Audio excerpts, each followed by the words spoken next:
It was cold and dark out in the road, and the rain did not stop for a minute. But in the little living room of number 12 Castle Road it was nice and warm. Old Mr. White and his son Herbert played chess, and Mrs. White sat and watched them. The old woman was happy because her husband and her son were good friends, and they liked to be together. "Herbert's a good son," she thought. "We waited a long time for him, and I was nearly 40 when he was born, but we are a happy family." And old Mrs. White smiled. It was true. Herbert was young, and he laughed a lot, but his mother and his father laughed with him. They had not got much money, but they were a very happy little family. The two men did not talk because they played carefully. The room was quiet, but the noise of the rain was worse now, and they could hear it on the windows. Suddenly, old Mr. White looked up. "Listen to the rain," he said. "Yes, it's a bad night," Herbert answered. "It's not a good night to be out. But is your friend Tom Morris coming tonight?" "Yes, that's right. He's coming at about 7 o'clock, the old man said. "But perhaps this rain—" Mr. White did not finish, because just then the young man heard a noise. "Listen," Herbert said. "There's someone at the door now." "I didn't hear a noise," his father answered. But he got up from his chair and went to open the front door. Mrs. White got up too, and began to put things away. Mr. White said, Come in, Tom. It's wonderful to see you again. What a bad night. Give me your coat, and then come into the living room. It's nice and warm in there." The front door was open, and in the living room Mrs. White and Herbert felt the cold. Then Mr. White came back into the living room with a big, red-faced man. "This is Tom Morris," Mr. White told his wife and son. "We were friends when we were young. We worked together before Tom went to India. Tom, this is my wife, and this is our son, Herbert." "Pleased to meet you," Tom Morris said. "Pleased to meet you, Mr. Morris," Mrs. White answered. "Please come and sit down." "Yes, come on, Tom," Mr. White said. "Over here, it's nice and warm." "Thank you," the big man answered, and he sat down. "Let's have some whiskey," old Mr. White said. "You need something to warm you on a cold night." He got out a bottle of whiskey, and the two old friends began to drink and talk. The little family listened with interest to this visitor from far away, and he told them many strange stories. After some time, Tom Morris stopped talking, and Mr. White said to his wife and son, "Tom was a soldier in India for 21 years. India is a wonderful country." "Yes," Herbert said. "I'd like to go there." "Oh, Herbert!" his mother cried. She was afraid because she did not want to lose her son. "I wanted to go to India too," her husband said. "But—" "It's better for you here," the soldier said quickly. "But you saw a lot of strange and wonderful things in India. I want to see them too one day," Mr. White said. The soldier put down his whiskey. "No," he cried. Stay here." Old Mr. White did not stop. "But your stories were interesting," he said to Tom Morris.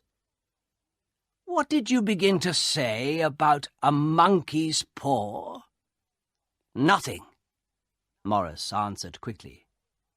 "Well, nothing important." "A monkey's paw?" Mrs. White said. "Come on, Mr. Morris, tell us about it," Herbert said. Morris took his whiskey in his hand, but suddenly he put it down again. Slowly he put his hand into the pocket of his coat, and the White family watched him. "What is it? What is it?" Mrs. White cried. Morris said nothing. He took his hand out of his pocket. The White family watched carefully, and in the soldier's hand they saw something little and dirty. Mrs. White moved back, afraid, but her son Herbert took it and looked at it carefully. "Well, what is it?" Mr. White asked his friend. "Look at it," the soldier answered. "It's a little paw. A monkey's paw." "A monkey's paw?" Herbert said, and he laughed. "Why do you carry a monkey's paw in your pocket, Mr. Morris?" he asked the old soldier. "Well, you see," Morris said, "this monkey's paw is magic." Herbert laughed again, but the soldier said, "Don't laugh, boy. Remember, you're young. I'm old now, and in India I saw many strange things." He stopped talking for a minute, and then he said, "This monkey's paw can do strange and wonderful things. An old Indian gave the paw to one of my friends. My friend was a soldier, too. This paw is magic because it can give 3 wishes to 3 people." "Wonderful," Herbert said. "But these 3 wishes don't bring happiness," the soldier said. "The old Indian wanted to teach us something. It's never good to want to change things." "Well, did your friend have 3 wishes?" Herbert asked the old soldier. "Yes," Morris answered quietly. "And his 3rd and last wish was to die." Mr. and Mrs. White listened to the story, and they felt afraid. But Herbert asked, "And did he die?" "Yes, he did," Morris said. "He had no family, so his things came to me when he died. The monkey's paw was with his things, but he told me about it before he died." Tom Morris finished quietly. "What were his first 2 wishes, then?" Herbert asked. "What did he ask for?" "I don't know. He didn't want to tell me," the soldier answered. For a minute or 2, everybody was quiet. But then Herbert said, "And you, Mr. Morris? Did you have 3 wishes?" "Yes, I did," Morris answered. "I was young. I wanted many things. A fast car. Money." Morris stopped for a minute, and then he said with difficulty, "My wife and my young son died in an accident in the car. Without them, I didn't want the money. So in the end, I wished to lose it. But it was too late. My wife and my child were dead. The room was very quiet.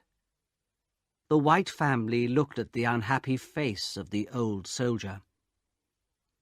Then Mr. White said, "Why do you want the paw now? You don't need it. You can give it to someone." "How can I give it to someone?" the soldier said. "The monkey's paw brings unhappiness with it." "Well, give it to me," Mr. White said. "Perhaps this time it—" "No," Tom Morris cried. "You're my friend. I can't give it to you." Then after a minute he said, "I can't give it to you, but of course you can take it from me. But remember, this monkey's paw brings unhappiness." Old Mr. White did not listen, and he did not think. Quickly he put out his hand, and he took the paw. Tom Morris looked unhappy, but Mr. White did not want to wait. "What do I do now?" he asked his friend. "Yes, come on, father," Herbert said. "Make a wish," and he laughed. The soldier said nothing, and Mr. White asked him again, "What do I do now?" At first the old soldier did not answer, but in the end he said quietly, "Okay, but remember, be careful. Think before you make your wish." "Yes, yes," Mr. White said. "Take the paw in your right hand, and then make your wish.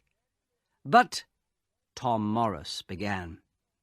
"Yes, we know," Herbert said. "Be careful." Just then, old Mrs. White stood up, and she began to get the dinner. Her husband looked at her. Then he smiled and said to her, "Come on, help me. What can I wish for? We need money, of course." Mrs. White laughed, but she thought for a minute, and then she said, "Well, I'm getting old now, and sometimes it's difficult to do everything.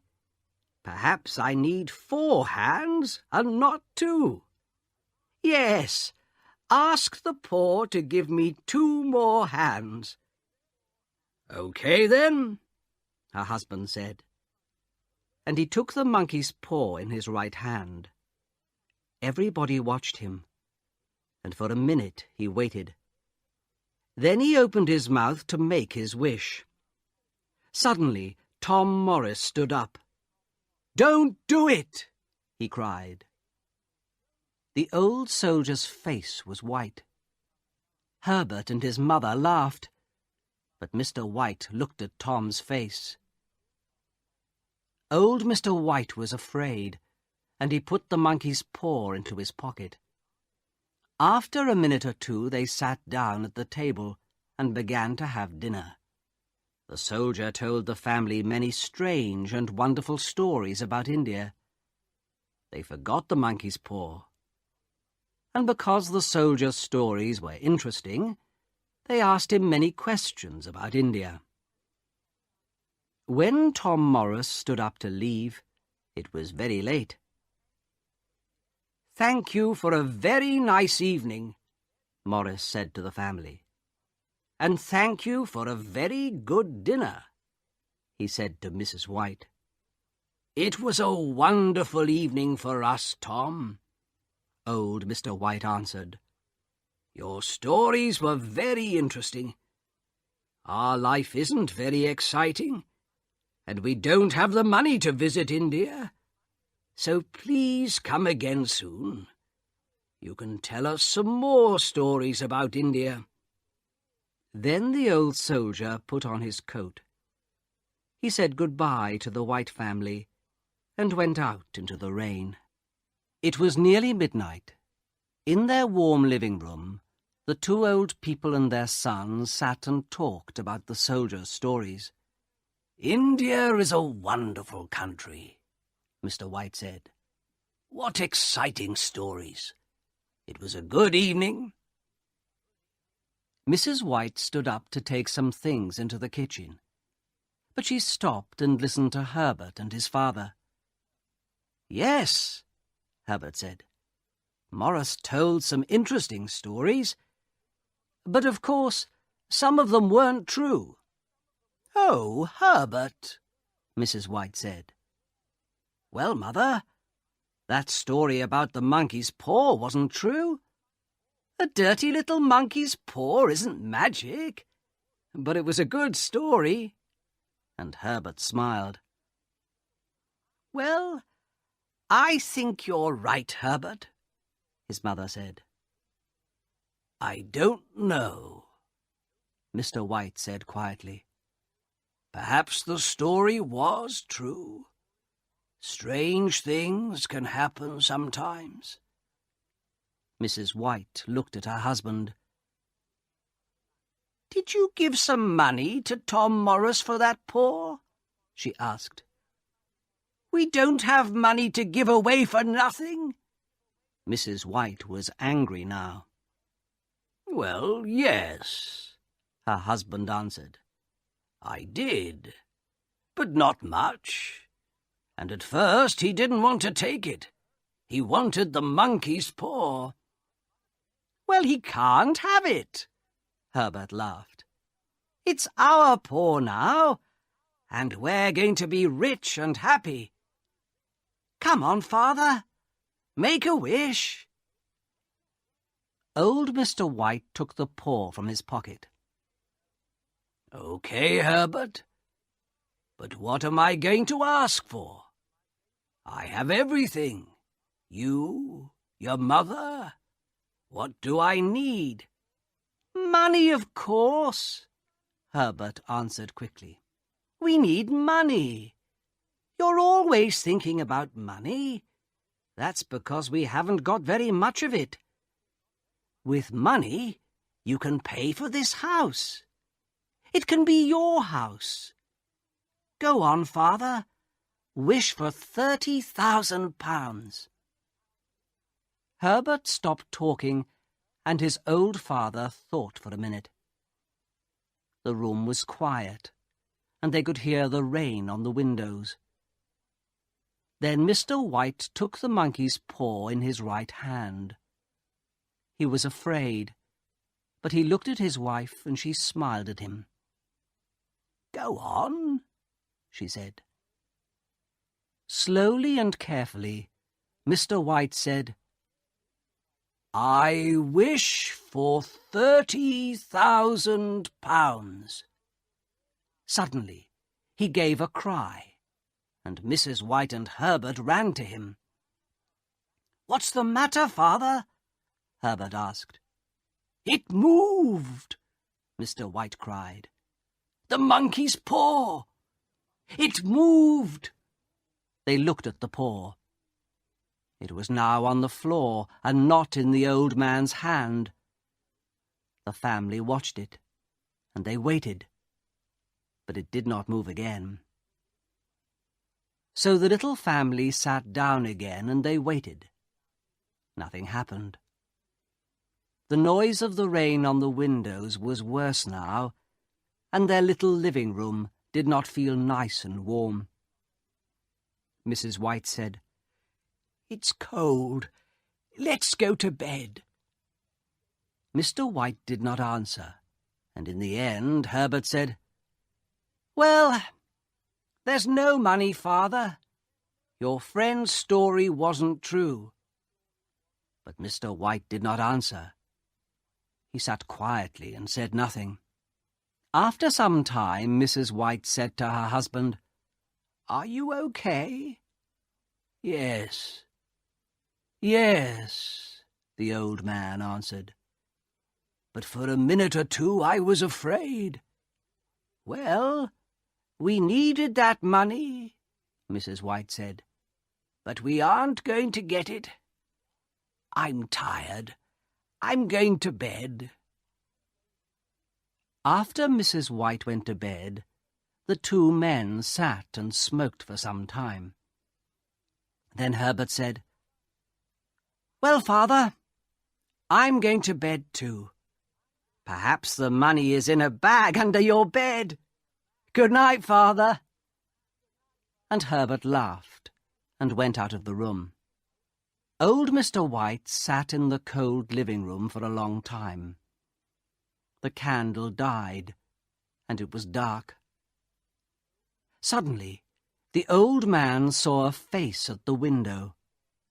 Quickly, he looked again, but there was nothing there. He felt afraid. Slowly, he stood up and left the cold, dark room. The next morning, the winter sun came through the window, and the house felt nice and warm again. Mr. White felt better, and he smiled at his wife and son. The family sat down to have breakfast, and they began to talk about the day. The monkey's paw was on a little table near the window, but nobody looked at it, and nobody thought about it. "I'm going to the shops this morning," Mrs. White said. "I want to get something nice for dinner." "Are you going to come with me?" she asked her husband. "No, I'm going to have a quiet morning. I'm going to read," her husband answered. "Well, I'm not going to go out this evening," Herbert said. "So we can go to bed early tonight. We were very late last night. And we aren't going to have stories about monkeys' paws," Mrs. White said. She was angry. "Why did we listen to your friend?" she asked her husband. "A monkey's paw can't give you things." She stopped, but the two men did not answer her. £30,000, she said quietly. "We needed that money." Just then Herbert looked at the clock and stood up. "I'm going to work," he said. "Perhaps the postman has got the money for you in a letter. Remember, I want some of it too." Herbert laughed, and his mother laughed too. "Don't laugh, son," Mr. White said. "Tom Morris is an old friend, and he thinks the story is true. Perhaps it is." "Well, leave some of the money for me." Herbert laughed again. His mother laughed too, and she went to the door with him. "Goodbye, Mother," Herbert said happily. "Get something nice for dinner this evening at the shops. I'm always hungry after a day at work." "I know you are," Mrs. White answered. Herbert left the house and walked quickly down the road. His mother stood at the door for some time and watched him. The winter sun was warm, but suddenly she felt very cold. Slowly, old Mrs. White went back into the house. Her husband looked up and saw something strange in her face. "What's the matter?" he asked. "Nothing," his wife answered, and she sat down to finish her breakfast. She began to think about Tom Morris again, and suddenly she said to her husband, "Your friend drank a lot of whiskey last night. A monkey's paw. What a story!" Mr. White did not answer her, because just then the postman arrived. He brought 2 letters for them, but there was no money in them. After breakfast, the 2 old people forgot about the money and the monkey's paw. Later in the day, at about 1 o'clock, Mr. and Mrs. White sat down to eat, and then they began to talk about money again. They did not have very much money, so they often needed to talk about it. "That £30,000, Mrs. White said. "We need it." "But it didn't come this morning," her husband answered. "Let's forget it." Then he said, "But that thing moved. The monkey's paw moved in my hand. Tom's story was true. You drank a lot of whiskey last night. Perhaps the paw didn't move," Mrs. White answered. "It moved!" Mr. White cried angrily. At first his wife did not answer, but then she said, "Well, Herbert laughed about it." Suddenly she stopped talking. She stood up and went over to the window. "What's the matter?"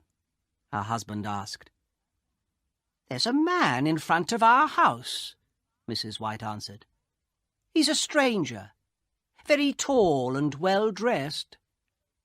He's looking at our house."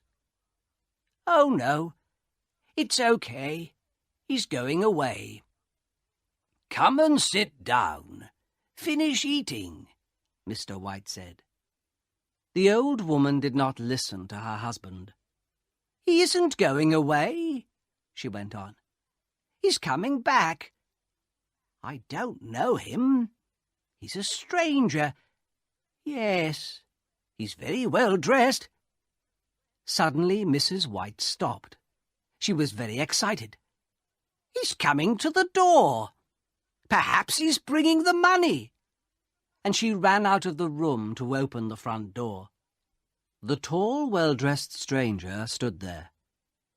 For a minute he said nothing, but then he began, "Good afternoon.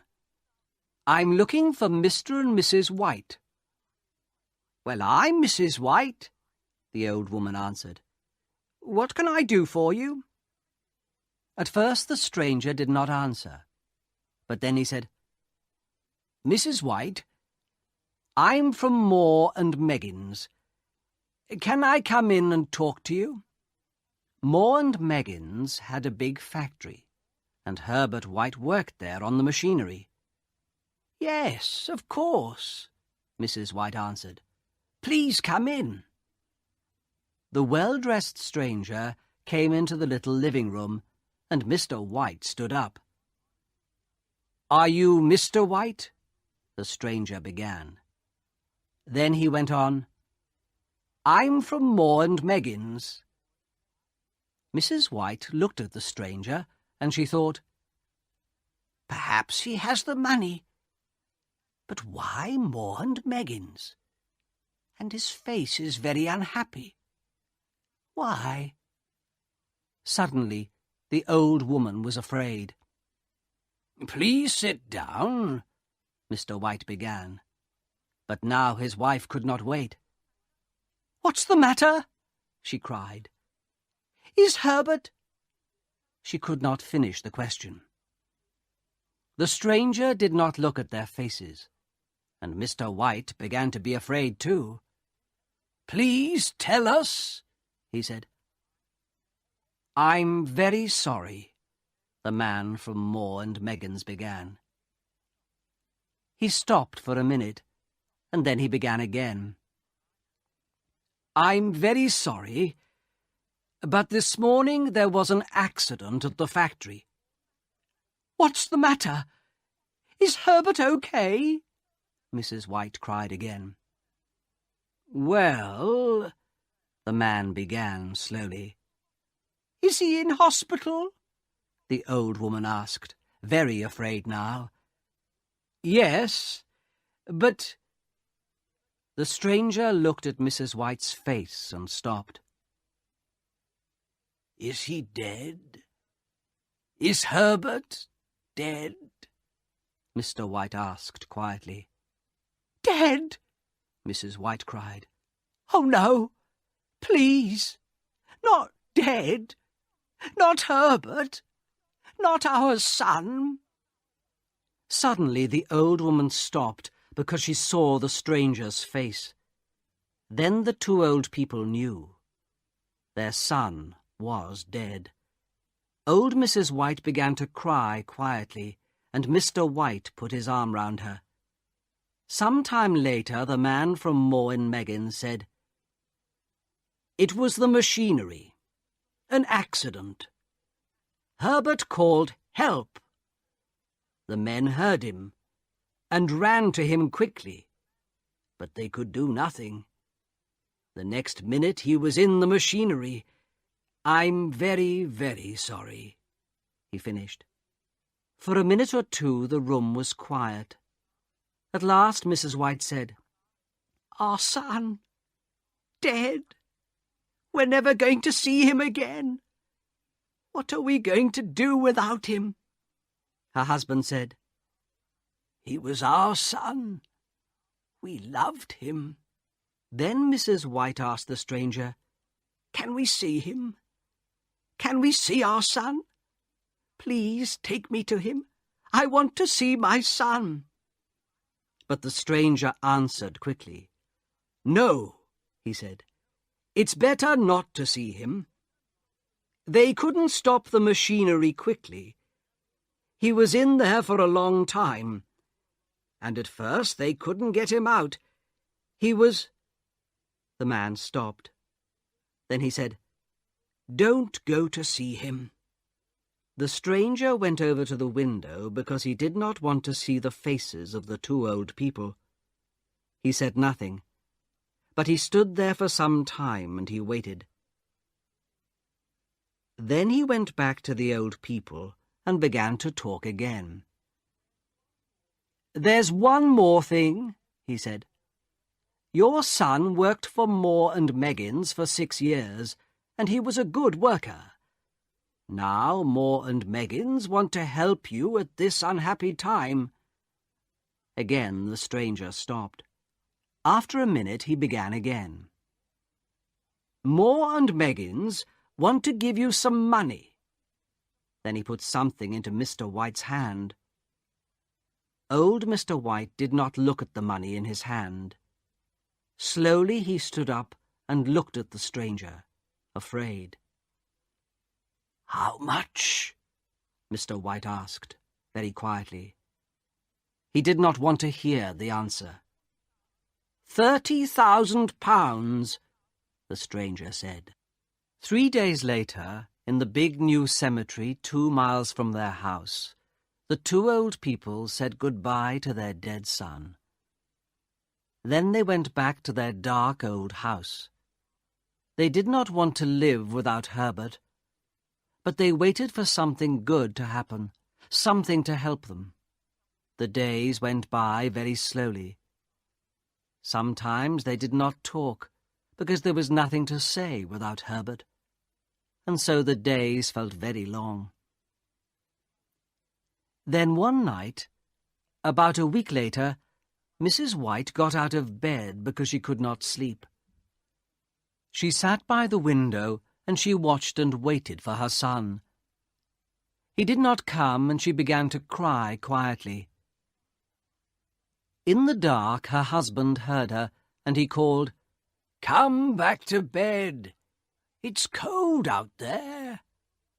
"It's colder for my son," his wife answered.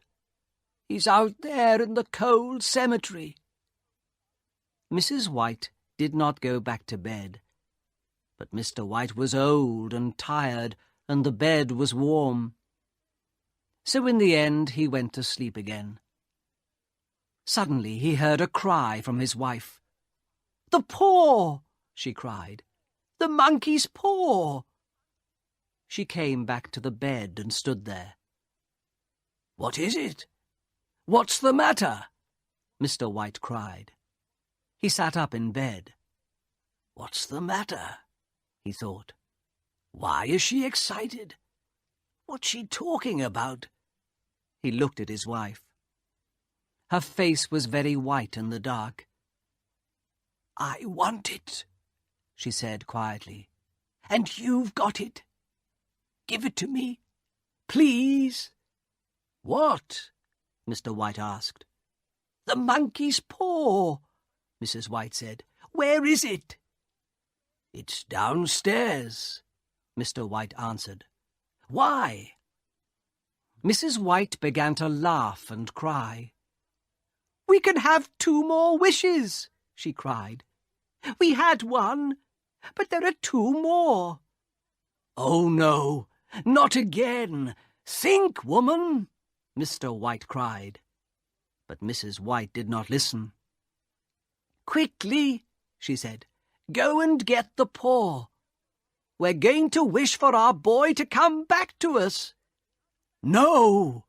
Mr. White cried. "You're mad!" Get it quickly," Mrs. White cried again. Mr. White said again, "Think, woman, think. Our boy was in the machinery for a long time. They didn't want to show him to us. Think. Do you want to see his body?" "Yes, he's my son. I'm not afraid of him," she answered.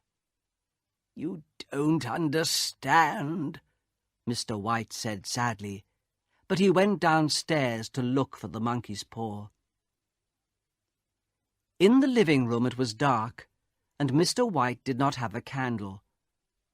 Slowly he went across the room, and he put out his hand for the monkey's paw.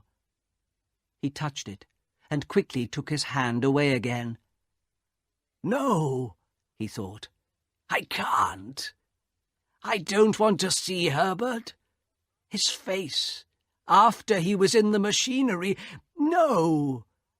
Then he thought about his wife, and he put out his hand and took the paw. In the bedroom his wife waited. She saw the paw in Mr. White's hand and cried, "Quick, make the wish." "I can't," Mr. White answered. "Remember, he died in the machinery. Make the wish. I'm not afraid of my own son," Mrs. White cried again. Mr. White looked sadly at his wife, but he took the paw in his right hand and said slowly, "I wish for my son, Herbert, to come back to us." Then he sat down in the nearest chair. But Mrs. White went over to the window and looked out into the road. She stayed there for a long time, and she did not move. Nothing happened. The monkey's paw could not do it. "Thank God," Mr. White said, and he went back to bed. Soon Mrs. White went to bed too, but they did not sleep. They waited, and they listened. In the end, Mr. White got up to get a candle because the dark made him more afraid. He began to go downstairs, but suddenly he heard a noise at the front door. He stopped, and he listened. He could not move. Then the noise came again. This time he ran. He ran upstairs, back into the bedroom, and he closed the door behind him. But again the noise came. "What's that?" Mrs. White cried, and she sat up in bed. "Nothing. Go to sleep again," her husband answered. But Mrs. White listened, and the noise came again. "It's Herbert! It's Herbert!" she cried. "I'm going to open the door for him." And she got out of bed and ran to the door of the bedroom. Mr. White got there first and stopped her. "No!" he cried. "Think!" "But it's my boy! It's Herbert!" she answered. "No! Don't go! Don't!" her husband cried again. But Mrs. White did not listen to him. She opened the bedroom door and ran from the room. "I'm coming, Herbert! I'm coming!" she called. Mr. White ran after her. "Stop!" he cried. "Remember, Herbert died in the machinery. You don't want to see him." For a minute, Mrs. White stopped and looked at her husband. But then the noise came again, and she began to run downstairs. "Help me! Help me!" she called to her husband. But Mr. White did not move. "The paw," he thought. "Where's the monkey's paw?" He ran back into the bedroom. "Quick," he thought. "Where is it?" At first he could not find it in the dark. Ah, there it was. He had it. Just at that minute, he heard his wife downstairs. "Wait! Wait, Herbert! I'm coming!" she cried. She began to open the front door.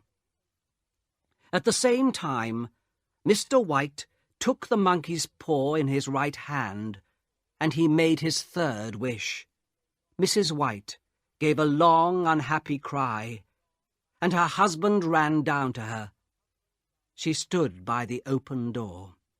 Very afraid, old Mr. White looked out into the dark. The road was dark and quiet, and there was nobody there.